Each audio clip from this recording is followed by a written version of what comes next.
Yun no. So pupunta tayo ngayon sa gym guys. Yan, forma natin guys. So yun no. Paalis na tayo. Punta tayo sa gym. So ko ulit mag vlog kung ano ba ang resulta dito sa video.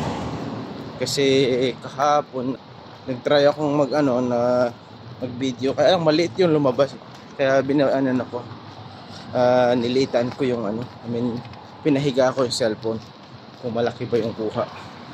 So guys, yan. Wait lang ha, subukan. Yan guys, so ngayon naman nagtry ako ng ganitong kuha. Kung maganda ba, kung malakas, kung mainit. Lamig pa rito ngayon sa Kuwait, kasi hindi pa ganun ka at tag-init.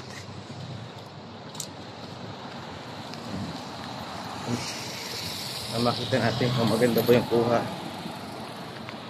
Lalakad muna ako papunta sa gym kasi malapit lang naman, walking distance. Maganda na rin to pang warm up.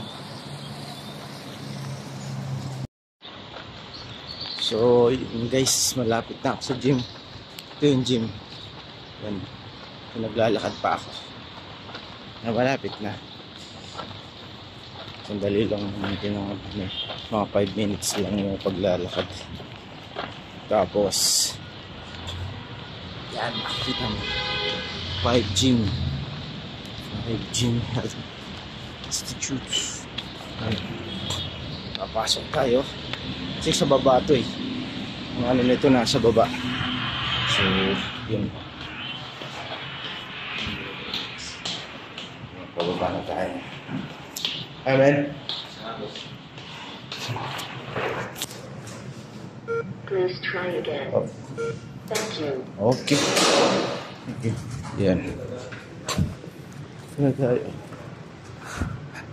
So yan yung gym. Bakit ganda.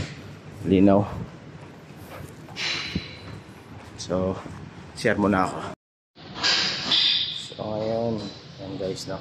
Dito na tayo sa gym guys. Kukuha lang ako ng aking maiinom. So kunin ko yung shaker ko. Kunin ko yung shaker kasi kailangan kong ng tubig. Hi man, how are you? Good to, madala. Just finish? You just come now? Yeah, this one a while. Almost don't want to come. Lazy, so lazy. Ayun. Tagal na tayo na.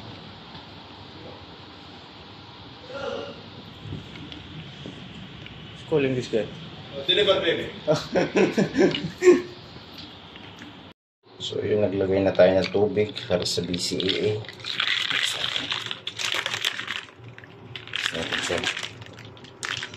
Yan natin yung itsura sa loob ha, para makita nyo guys kung ano yung itsura ng BCAA sa loob. Hindi makita. Huwag na, mabula. Basta meron BCAA yan. Ngayon mag-exercise na ako. So yun o guys, inumpisahan ko nga dito sa standing calf raise. Naisip ko, umpisahan ko muna sa standing calf raise kasi medyo yung legs ko parang hindi na nawo-workout eh. Kasi tinatamad talaga ako mag-workout kapag legs day. So isa pa, medyo matagal na rin akong hinto sa pag-exercise.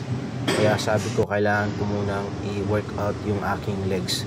So nag-umpisa ako sa standing calf raise, tapos dito rin tapos ko sa standing calf raise, pumunta naman ako dito sa seated calf raise pa rin. So ganoon pa rin yung exercise na ginagawa ko sa calf raise pa rin siya. So sabi ko, maganda siguro kung i-workout ko muna talaga yung aking calf, kasi tawag nito, hindi siya laging na-exercise. Kaya mas minabuti ko na i-workout ko pa rin yung calf raise ko, kasi yun nga, bihira lang na-exercise yung aking legs. Para sa akin, ang legs yun yung parang mahirap na i-exercise kasi parang ano full body exercise na kasi yung ginagawa ko pag nagle-legs exercise ako kasi buong bigat ng katawan mo parang sinasalo talaga ng paa mo kasi mahirap talaga i-exercise ang legs. Pero kapag nasanay ka na, parang ano na lang sa'yo madali. Pero kung umpisa tulad nito, halimbawa nag-uumpisa ulit ako mag-legs, pakiramdam ko is parang kinakabahan ako kasi dati ginagawa ko na yung exercise na pero ngayon na nawala ako sa exercise at kailangan kong ibalik, parang pakiramdam ko is mahirap siya kasi nararamdaman ko yung yung talagang intense sa ginagawa kong exercise. Pero kaya naman kung kaya naman basta lang kailangan lang tawag nito i-maintain or let's say consistent para mag-build yung muscle. Yan, ito na yung last exercise na ginawa ko. So yun guys, tatapusin ko na yung video na to at salamat ulit sa suporta nyo.